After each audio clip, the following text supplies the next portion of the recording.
presented by Aryan Recording.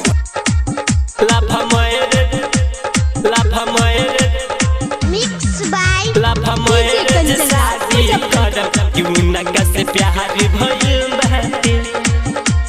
जीजावा के भाई आँख मरलस दीदिया के शादी में। जीजावा के भाई आँख मरलस दीदिया के शादी में। जीजावा के भाई आँख मरलस दीदिया के शादी में। लव मैरेज शादी करम क्यों न कैसे प्यार भइल बाटे। शादी करम क्यों न कैसे प्यार भइल बाटे। Love marriage Presented by Aryan Recording. शादी करम क्यों न कैसे प्यार भइल बाटे। नंबर ली होले बानी रे सखिया बात हो खेला रोज रोज। आ डर बड़ी लागत रे सखिया दीदिया कतई न जाने। नंबर ली होले बानी रे सखिया बात हो खेला रोज रोज। डर बड़ी लागत रे सखिया दीदिया कतई न जाने।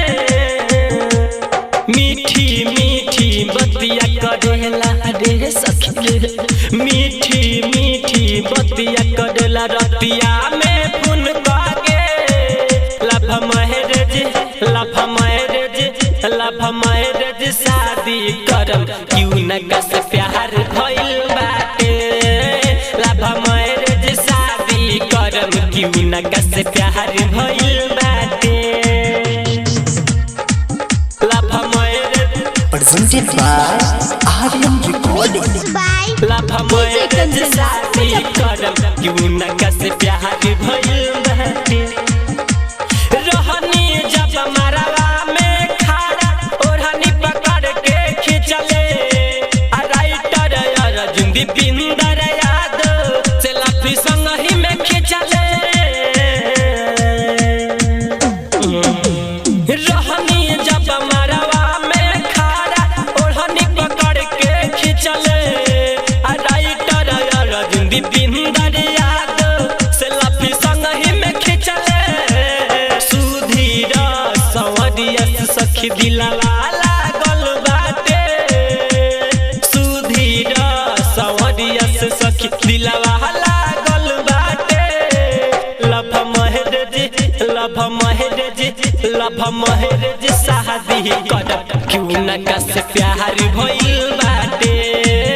लव मैरेज शादी करम क्यों न कैसे प्यार भइल बाटे। जीजावा के भाई आँख मरलस दीदिया के शादी में। जीजावा के भाई आँख मरलस दीदिया के शादी में।